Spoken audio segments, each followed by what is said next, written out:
Et puis un pas de plus vers la paix en Ukraine. Kiev et Moscou ont accepté un cessez-le-feu en mer Noire. Annonce hier des États-Unis qui se disent prêts à aider la Russie dans l'exportation de ses produits agricoles et engrais sur les marchés mondiaux, condition sine qua non pour entériner cet accord de cessez-le-feu. De son côté, la France affiche son soutien indéfectible à l'Ukraine. Oui, Emmanuel Macron reçoit ce soir Volodymyr Zelensky à 18h à l'Elysée. Au menu, dîner de travail et préparation du nouveau sommet sur la paix et la sécurité pour l'Ukraine prévu demain à Paris. Arthur Delaborde. La France fera de la poursuite et du renforcement du soutien militaire et financier à l'Ukraine sa priorité absolue. C'est selon l'Elysée ce message qu'Emmanuel Macron va faire passer à Volodymyr Zelensky.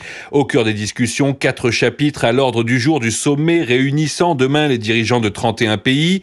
D'abord, l'aide immédiate à l'Ukraine avec la nécessité que chacun dise ce qu'il est prêt à faire, souligne l'entourage d'Emmanuel Macron. Ensuite, l'obtention d'un cessez-le-feu complet, accepté à ce stade par Kiev, mais sur lequel la Russie reste pour le moment silencieuse.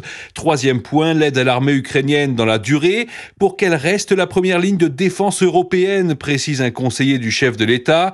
Enfin, dernier point, peut-être le plus sensible, la création d'une force dite de réassurance, supposant l'envoi de troupes pour maintenir une éventuelle paix et garantir que les Russes ne réattaqueront pas.